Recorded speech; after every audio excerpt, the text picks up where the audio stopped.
Good morning, ladies and gentlemen, and welcome to the show. Glad to have you guys here on this Monday, the 16th of September, 2024. Thank you for tuning in. Well, it looks like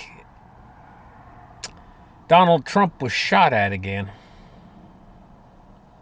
If you can believe that. I mean, we're just starting to forget about the last one. People were starting to move on, Now all of a sudden at a golf course, we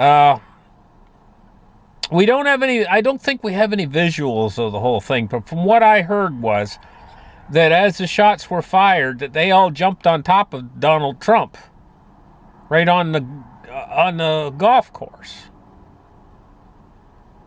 A heap of big guys on top of him to protect him. They're using their bodies as protection, I guess, from what I gather.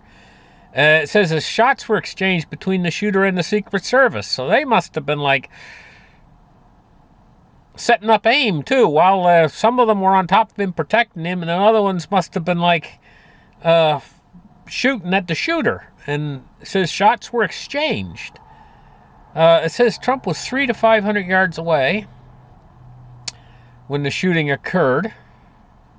So that's basically the distance of one golf hole. So like they were shooting from the next hole over or wherever, from the woods or wherever they were, 300 to 500 yards is the distance of a golf hole, a hole in golf.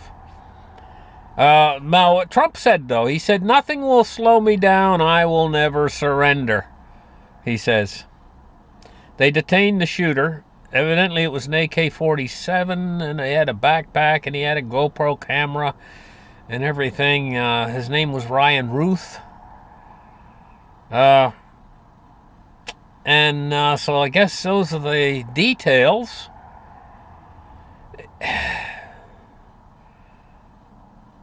Alleged shooter, they say.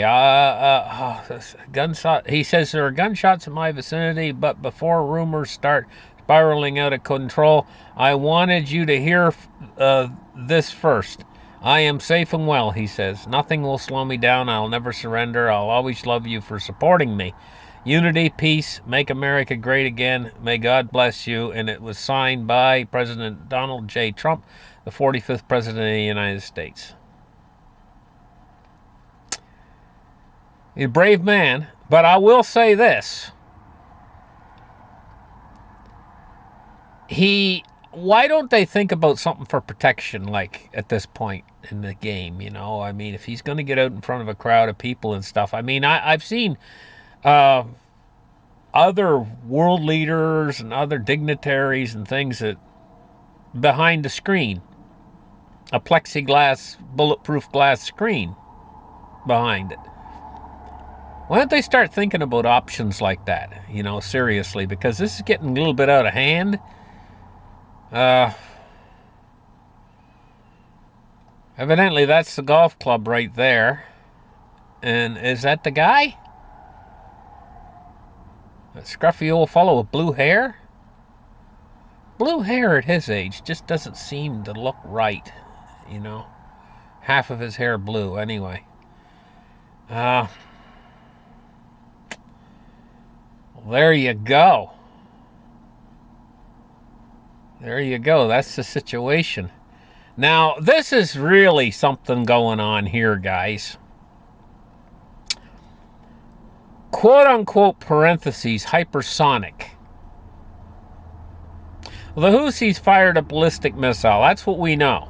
Ballistic missile. But there's talk out there that it was a hypersonic ballistic missile. And it was a big missile. I saw pictures of it. It caused an awful lot of damage, but it caused damage in an area where the damage wasn't like, it was like this. Woods. You see, that's where it hit. And you can see the whole woods is on fire and all burnt out where it hit. It hit an enormous explosion.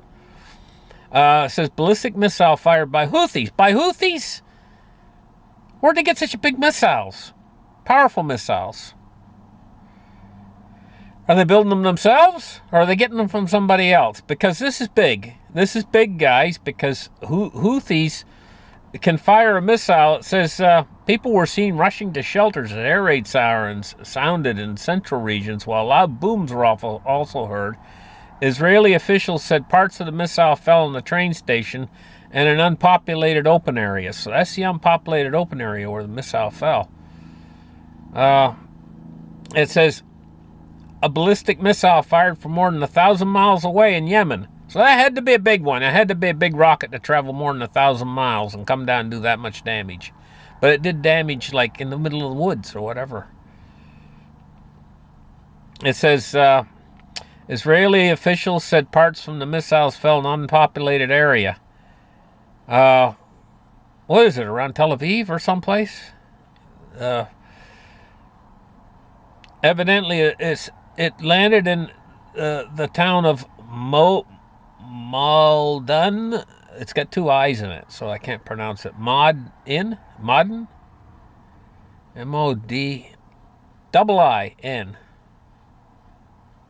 I don't know how to pronounce a double I, sorry. Evidently, they hit it before it hit the ground, I guess, because it says most likely it fragmented in midair, the missile itself. But they've warned Israel. They've said that they can expect more strikes and specific operations to come, the Houthi spokesmen and stuff. This is like big. This missile crossed a distance of 2,040 kilometers. It took 11 and a half minutes. Now, going by that, you might be able to figure out for yourself whether this thing was hypersonic. If it was, well, they state the distance here. It says it crossed a distance of 2,040 kilometers in 11 and a half minutes. So what kind of speed is that? That would tell you whether or not the media wants to declare it hypersonic or not. You just have to figure that time and distance here to figure the speed. This was big because it represents a huge advancement in Houthi capability. Where do they get that capability? Did they invent it themselves, or are they getting it from somebody?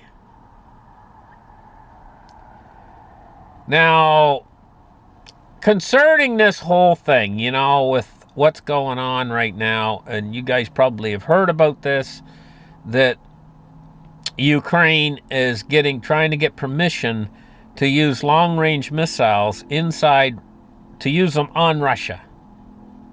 And Putin says, you do that, and it's war. Now, NATO officials here, it says they're saying that Ukraine has the legal right to strike deep into Russia. But they also paraphrase it here. It says Admiral Ron Bauer, who serves as the principal advisor to NATO's Secretary General, said that nations supplying weapons to Kiev have the right to limit their use. Well, of course, you're going to give somebody something that you can say where and how they use it. Like if you lend somebody your car, you can say, okay, I don't want you driving to such and such a town with the car. Or use unleaded fuel only in it, or whatever. Don't put diesel in it, or whatever. That's just a simple principle that we have in life, It says Ukraine has a solid legal and military right to strike deep inside Russia to gain combat advantage, chair of the NATO Military Committee, Admiral Rob Bauer, said on Saturday. Every nation that is attacked has the right to defend itself, and that right doesn't stop at the border of your own nation.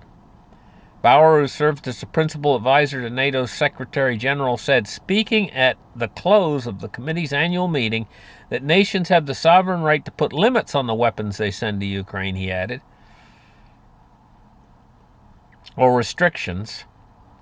But he also pointed to the political risks of this, or in other words, Ukraine attacking Russia deep within Russian territory. He pointed out the political risks and the potentials of escalation.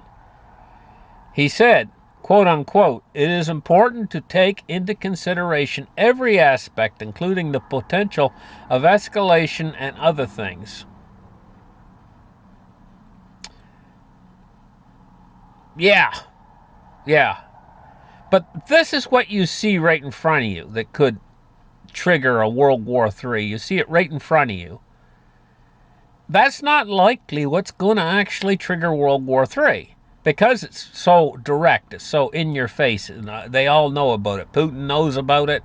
The President of the United States knows about it.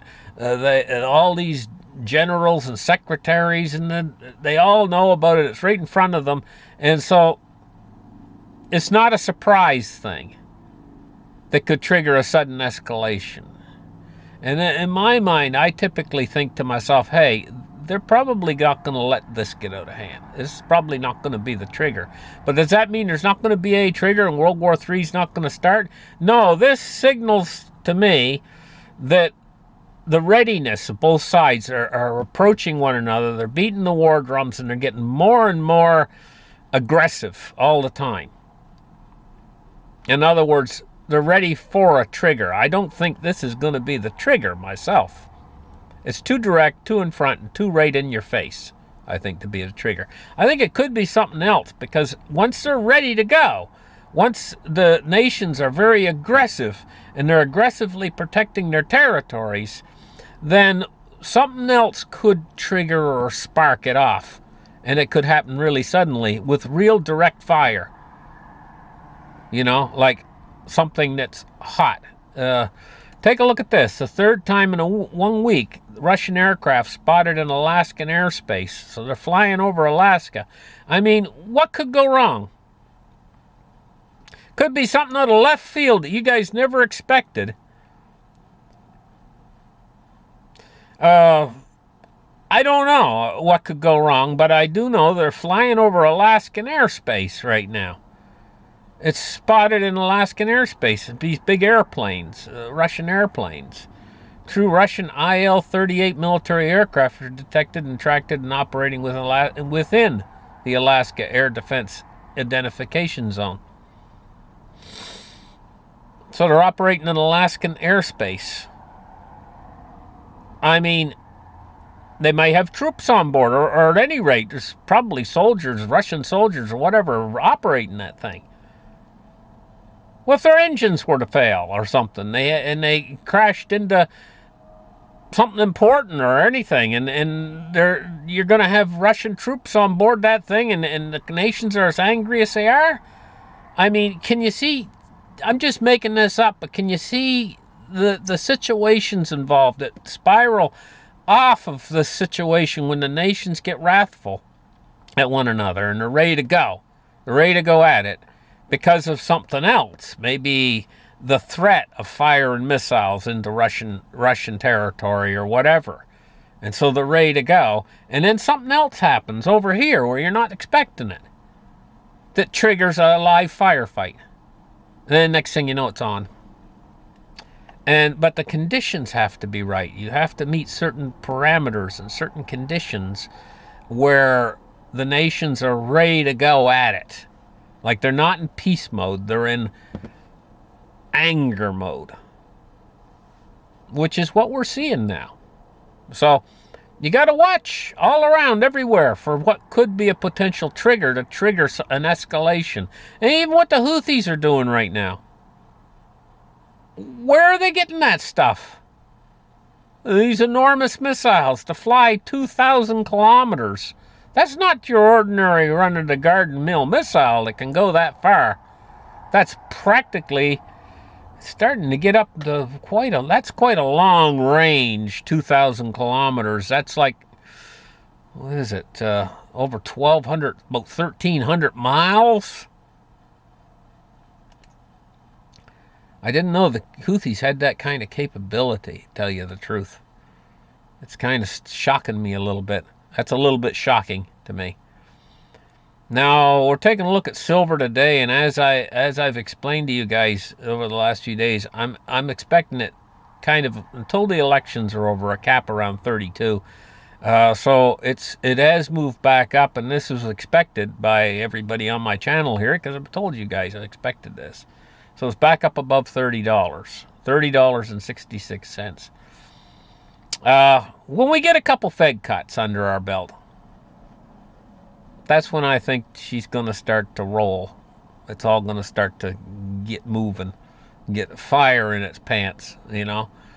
Uh, but not until we get a few. I think several rate cuts under our belt, and inflation starts to come back a little bit. They have to start to improve the economy again because it starts to register with them that a lot of jobs are being lost, and jobs numbers start to come in really, really poor soon. You know, and they're not going to get things better.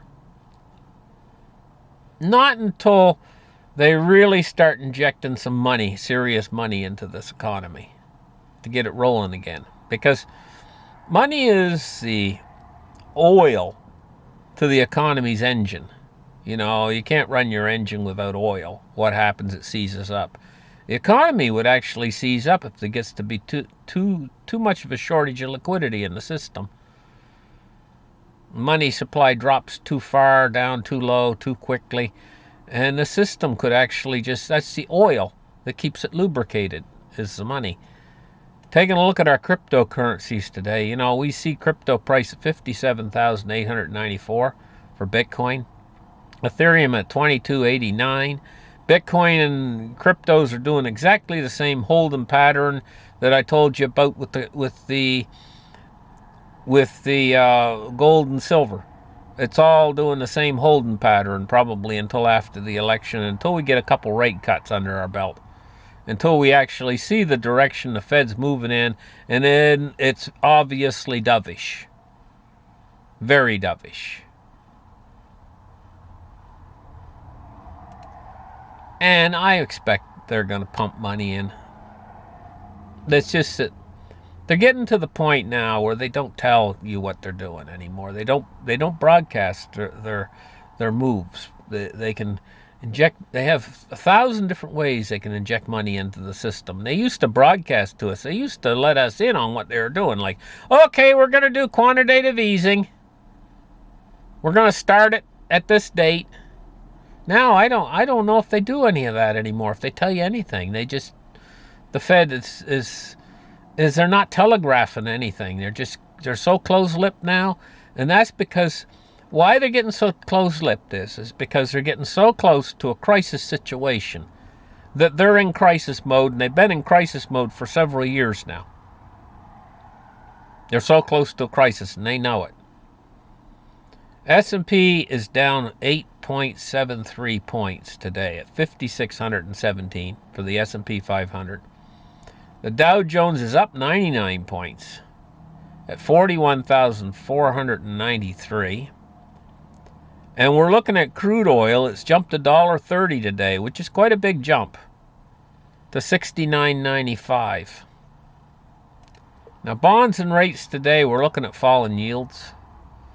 The 10-year has fell 2 basis points, and it stands at 3.62. And our 30-year has fell 3.2 basis points, and it stands at 3.94.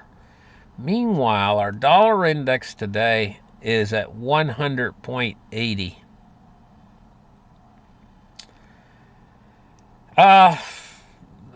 In my estimation, I'm just going to talk for a minute more about, because this is quite a situation that's got a lot of people upset, really upset, myself included. I'm upset about it. The whole thing about Putin saying, okay, if you guys fire long-range missiles, it means war.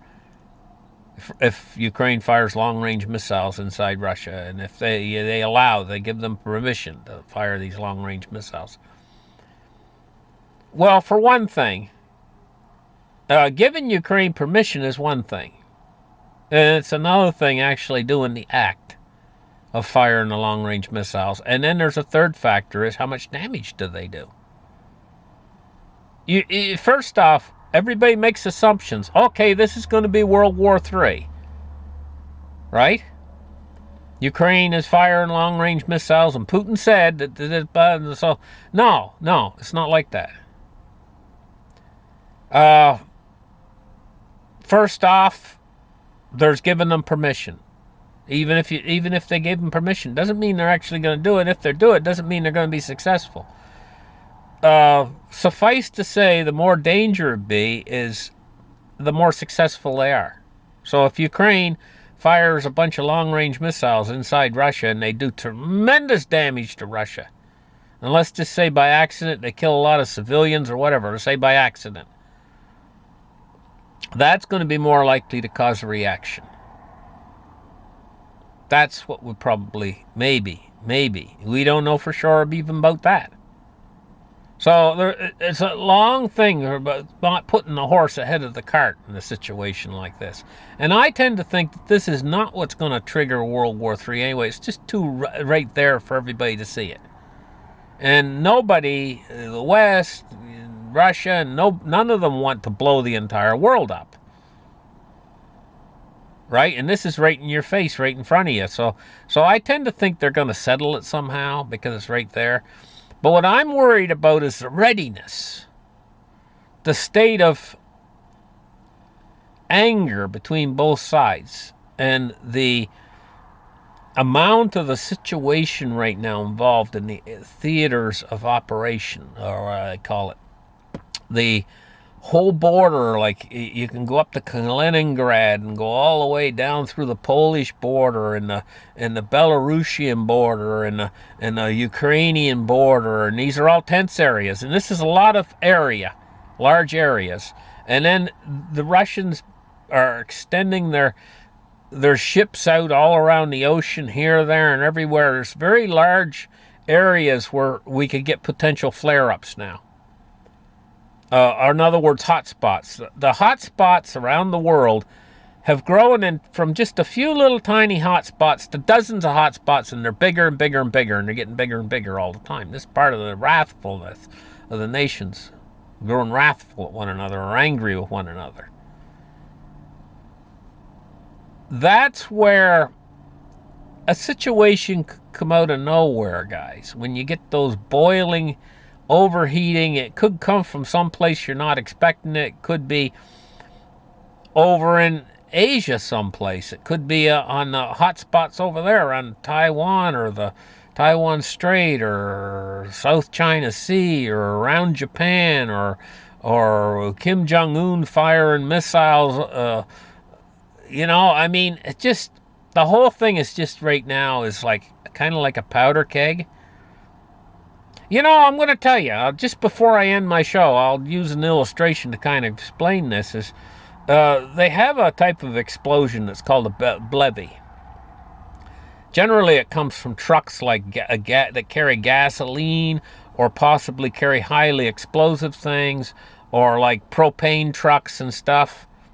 Well, let's take a propane truck for instance. Say he's on the freeway and some driver pulls over and swerves him off, and he rolls the truck and it ruptures the tank on back.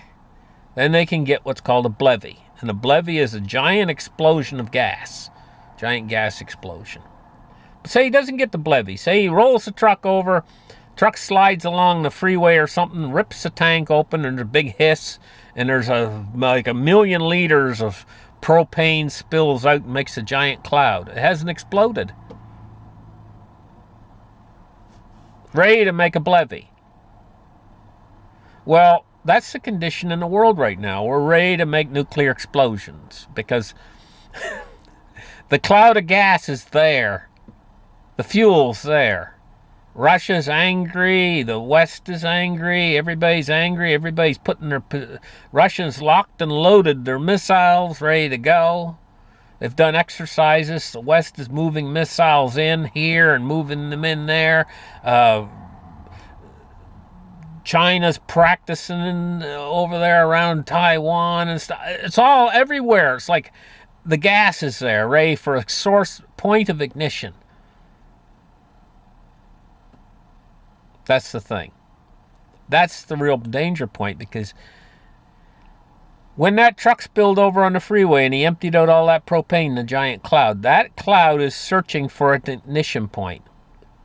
It could be saying almost fire, just a little static electricity. When my dad told me a story, he had to do a lot of hard jobs. He worked in a refinery when he was just a young guy. You gotta go down inside and clean out those tanks. He used to have high pressure air being blown inside the tank, and he was in there having to work in there. Well, some young guy, new on the job, isn't that always the case? He's going to help my dad down the tank. My dad was inside the tank, working.